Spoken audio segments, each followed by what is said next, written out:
Welcome to the BWWP video broadcast. The broadcast will begin shortly. Please stay tuned.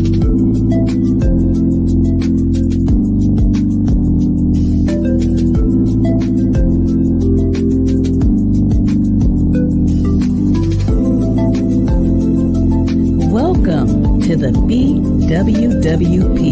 video broadcast. The broadcast will begin shortly.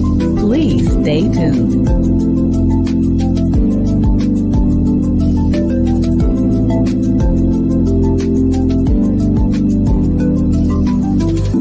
Welcome to the BWWP video broadcast. The broadcast will begin shortly. Please stay tuned.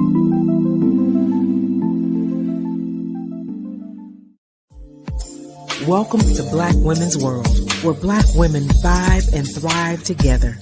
And if you ain't a Black woman, you'll get to know at least one. Because this Black Women's World, my Black woman's world, is whatever I say it is, simply because I am.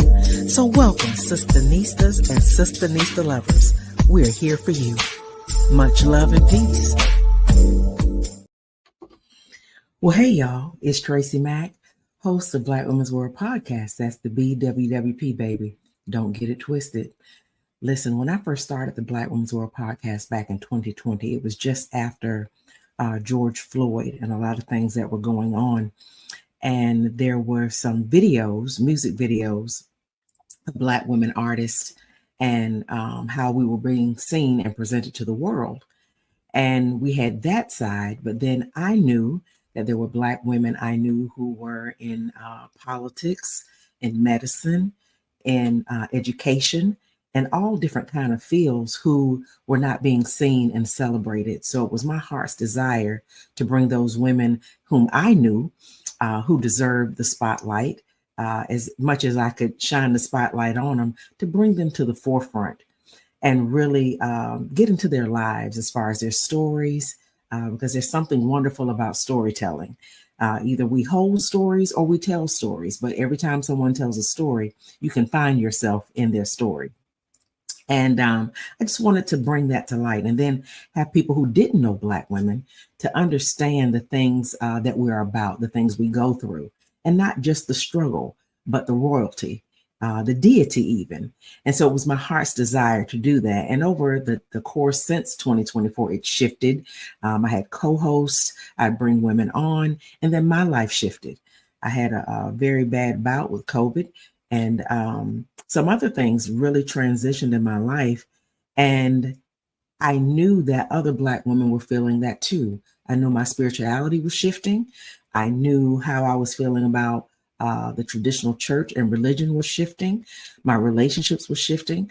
I retired certain aspects of my business, so that was shifting.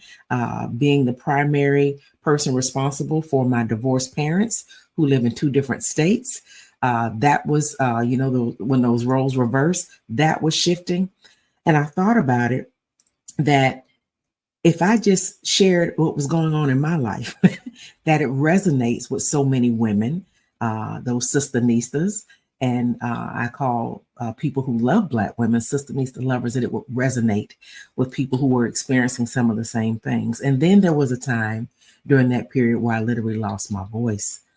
So I couldn't talk and speak. Even some of the voiceover work that I was doing, I couldn't complete because of not being able to talk or speak comfortably and even breathe. And as we sit now, post our national election in 2024, there's so much going on within me. I shared some time ago that for so many years, I tried to heal in silence and it almost killed me. That was literally, figuratively, spiritually, emotionally, family. Well, you try to heal in silence to keep the peace, but then you wonder, whose peace are you keeping? And so now on the heels, I mean, it's real soon, just a few days after our national election, where Black women are hurting. And sometimes I wonder, even in this moment of me attempting to encourage, is even encouragement too soon? I thought about what it would have been like if Vice President Kamala Harris had won the presidential election. Oh, I let my imagination, just to soothe myself, run wild. The parties we would have had, the things we would have done, the ways we would have celebrated, the things we would have done together as Black women in our sisterhood, the things in the elderly Black women whom I know who were really counting on this so they could see a Black woman be president in their lifetime. The all women of all colors who wanted to see Vice President Kamala Harris just change the landscape of this country and of the world. And even my D9 brothers and sisters, I was thinking of all the things we would have done together. And I just allowed myself to go there. And it helped soothe me. Then I thought about some friends of mine, especially those in the LGBTQAI plus community, or as my dad says, the alphabeticals, lovingly says the alphabeticals, how they were encouraging me to come and to one of our weekly inclusion meetings that we have to get poured into. But while they were getting poured into, I, in normal Black woman fashion, was pouring into other Black women by just listening. Small group, just about 5, just listening. Of the heartbreak, as one of my friends put it, the deflation, feeling deflated, some depressed, discouraged, disheartened, disconcerted. But that's where I was, because that's what we do.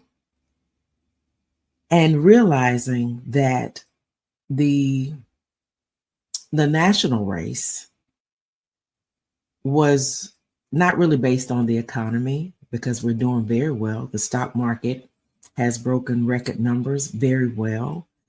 It wasn't really an abortion issue, even though they tried to make it that. It really wasn't about books, because a lot of them jokers, it's obvious they don't even read. It was about the erasure of Black history, which did not start at slavery. So many things that it was not about.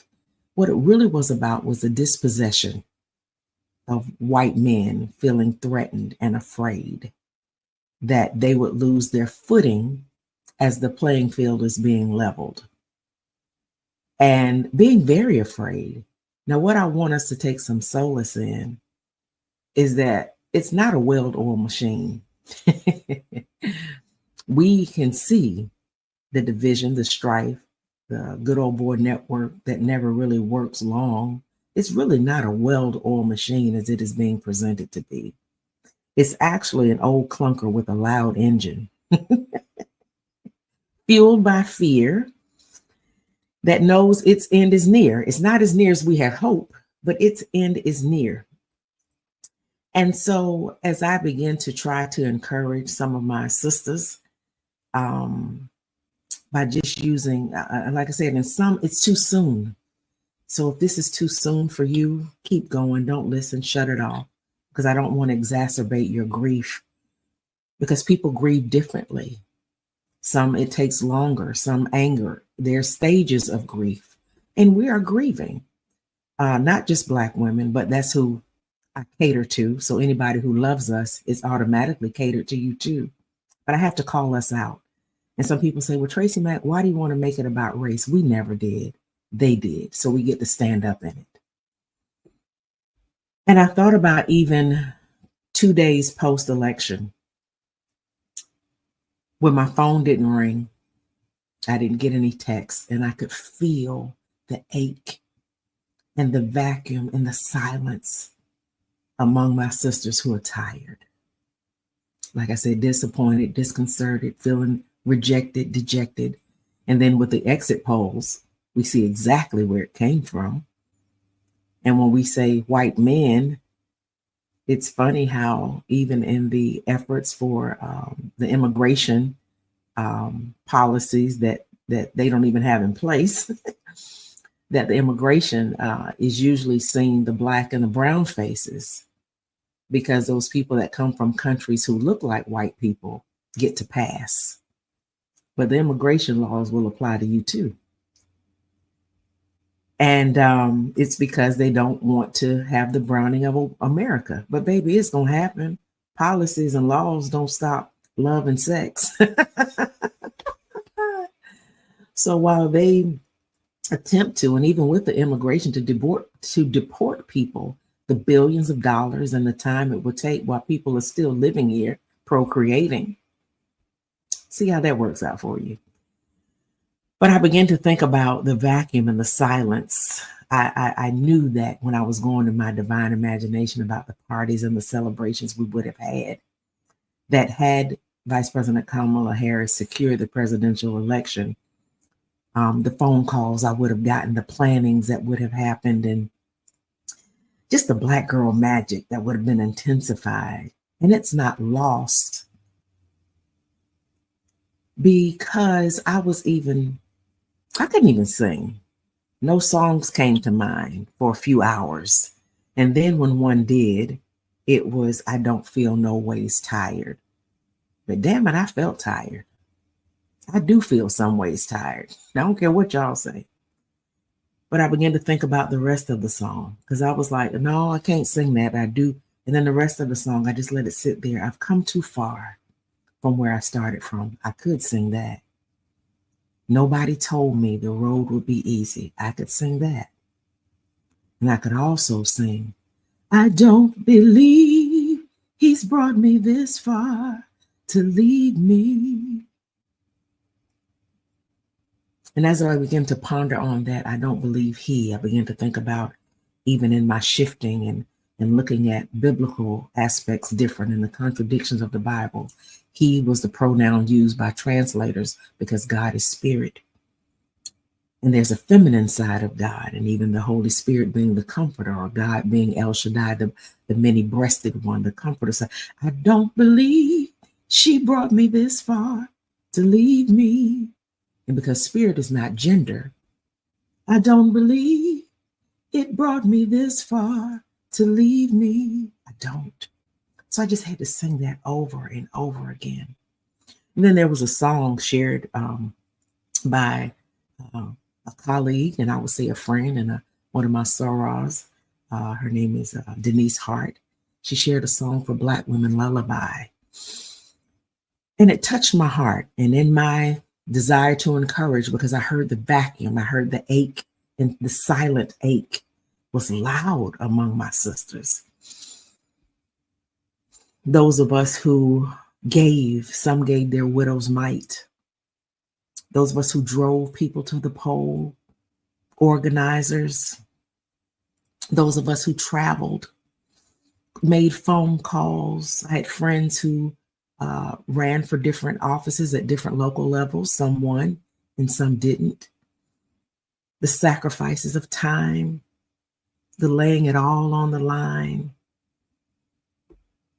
And we went silent and still are and deserve it, because that's what grief looks like to some of us. But in my efforts to kind of help soothe some of my closest friends and family members, I shared the lullaby with them. And one of my friends, in her complete honesty, as she always is, she said, I can't even listen to it right now. I'm just that deflated. And I had to honor that. Somebody said, ain't no time for singing. Yet I had people share it with other people and get different types of feedback. Shared it with people that I still haven't gotten a response back from, because we get to grieve however we grieve. But I don't think it's too soon to encourage, because I choose to heal out loud, because for years I tried to heal in silence. And it almost killed me, literally, figuratively, spiritually, emotionally. And I just encourage you with the little encouragement I have that's coming out of my saucer, because my cup ain't quite overflowing. It's trickling.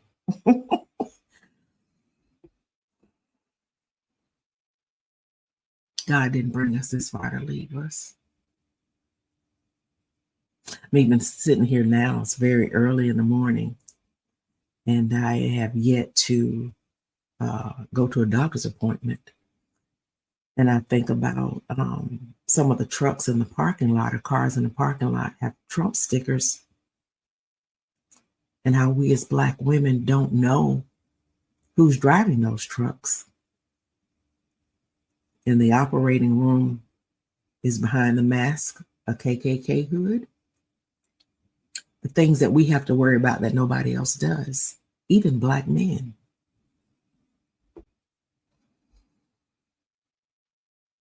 It's not easy. And we're going to make it because God, the God in us. There's a term I like to use for myself when discouragement sits in my face and sometimes blocks my eyes, that the God in me is we.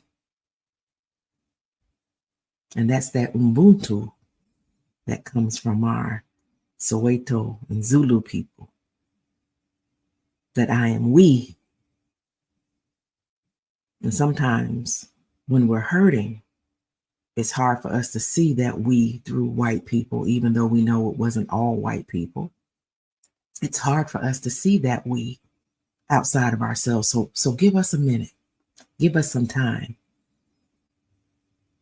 And then in looking at those things that could happen moving forward based on the plan, but like I said, the plan is being attempted to be executed by a machine that is not well oiled, but a clunker that's outmoded and outdated, fueled by fear. But should these things they have planned begin to be implemented, don't blame us. We tried. And I don't know what the world will look like going forward, but I know they cannot have my mind. They can attempt to legislate what they choose to do with my body. I think about my daughter, and prayerfully, she has children because she's an only child. But I think about my grandchildren. I think about my LGBTQ plus friends who are afraid. And people will try to throw scriptures or sayings or affirmations. It's not the right time. And even at the risk of me right now attempting to be encouraging, I just want you to know I feel what you feel. I am who you are. The God in me is we. And that God, that same God that was with our ancestors, didn't bring us this far to leave us. Because if nothing else, we have each other. And that's mighty powerful. And as I was getting ready to say earlier, as I get ready to go to this doctor's appointment, I don't know who will be serving me. I don't know what their religious base is, because the American version, that bastardized version of Christianity, the evangelical. And I've had my own experiences with that. 90% of the racism I received in my life happened in a year and a half at an evangelical Christian school when I was in the 8th grade. So don't tell me about evangelicals. Been there, done that. But I just begin to think about who's serving me when I go to the doctor. The doctor's appointment I have is one that I have routinely.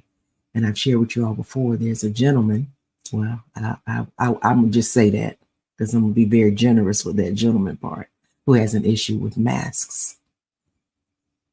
And I know out of his own mouth, he was a Trump supporter. And I may have to see him today. And the last time he said something to me about my mask, my response was so. But I've already made up in my mind that no matter what he says today, he'll get my silence. And that'll be louder than anything. Because he's also getting my prayers he doesn't know. Because I pray that his daughter, his children, his grandchildren that he talks about fall in love with some little colored children. And see what that feels like.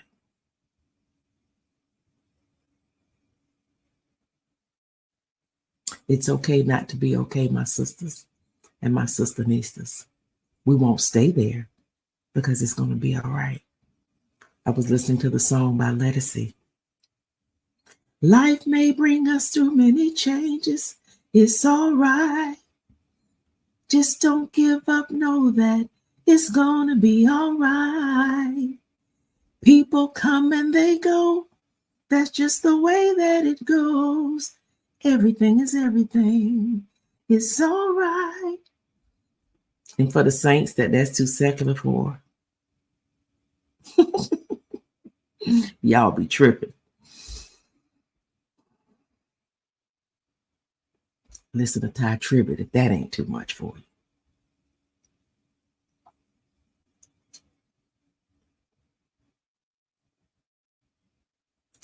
We got a long road ahead of us, but at least we have a road in time as you choose by the leading of the Holy Spirit in your life and the God in us as we, as me, as you. And a lot of people are afraid to say that. They'll say God with us, for us, around us. But a lot of people are afraid to say as. How else is God seen in the earth but through our hands, our ears, our voice, our eyes? The song I'm available to you. My hands, my ears, my voice, my eyes, so you can use them as you please. That's God. How else is God seen but through us? So don't be afraid to say as God. Ain't nobody calling you Big G. But as we learned years ago, dogs beget dogs, cats beget cats. Gods beget what? Gods. You little G. Look like him. You're imaged, made in his image and likeness. Own it. Especially my Black women. And we also get to pull on our spirituality, that innate gift we have to overcome all. We, our hands, our breasts have fed the world. Our hands have rocked the cradle of the world. And we get to keep our hands to ourselves, to soothe ourselves, to rub our own faces, to rub salve into the wounds that we have, the ones that ain't got a John Brown thing to do with an election, the things we deal with on a daily. Don't feel sorry for us, but encourage us, as you should. So I just want to encourage you. It doesn't feel all right. I may not even sound all right to you, but regardless, it's going to be all right. And I don't even know how. I just know that. And I still get to use my divine imagination. I still get to use my purpose, mission, and passion to figure it out. And I still get to grieve however I want to. And I don't get to impose how anyone else grieves.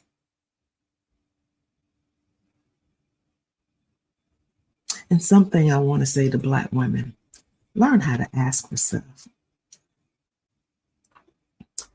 I had a phone call with my mom the other day, and I had called her and she called me back, and at her age, she answers the phone or she returns the call with a sense of urgency. And the first thing I have to say, ain't nothing wrong. I'm good and I don't want nothing. And I have a tendency to do that with people across the board. Even in a text, if I'm asking them to do something, even to lunch, I'll say no pressure, no worries. Because I know the pressure that people are under. I know how people can be busy. So I always say no pressure, no worries. You ain't got to come. And the first thing she said is you all right? And I said, no. I don't want nothing. I ain't asked for nothing. And something she said that I've been sitting with since yesterday. She said, you should. When I said, I ain't asking for nothing, she said, you should. And I thought about that thing, and I've been thinking about that thing. I don't ask because I don't want to bother people. I don't require from people because I know what that looks like. Whether it be friends, family, relatives, people close to me. I've got people whom I know for years that don't care about what I do in business. Some of them I wonder if they care at all. But that's a whole nother conversation. But sometimes I know it's because I haven't asked. I'm the type of person that people know they can count on me. You'll be in the trenches with people behind the scenes, and they'll ignore you in public. And that's across the board. So those of us who even have to deal with that in the light and on the heels of the disappointment and the disenfranchisement of this election, we gonna be all right. Because that's just the way God set it up. The God in me as we Ubuntu. I am me because we are we. So to all my sister-nistas, and if you love us, all my sister-nista lovers, I'm grateful and I love y'all for real. Much love and peace.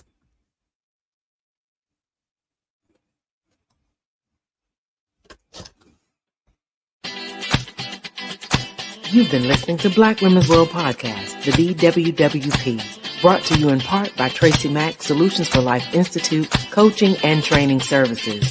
No doubt you have enjoyed being in our world, and it doesn't have to stop here. Head on over to blackwomensworld.com. This is my personal invitation to you to stay connected with me on social media and more. I'd love to see you there, and I'm so grateful you came to be with me here. Invite someone else to join you in our queendom next time so they can feel the vibe of our tribe of sister-nistas and sister-nista lovers too. Remember to be kind, be authentic, be generous, be excellent, be grateful, and while you're at it, go ahead and be extraordinary, because that's just what sister-nistas do, on purpose, through mission, with passion and compassion. It's a Black woman's world, baby, and you, my sister-nista, are proof. I'm your self-discovery companion, your professional peacemaker, and your host, Tracy Mack. Wherever you are in the world, may you love and be loved by somebody. Peace.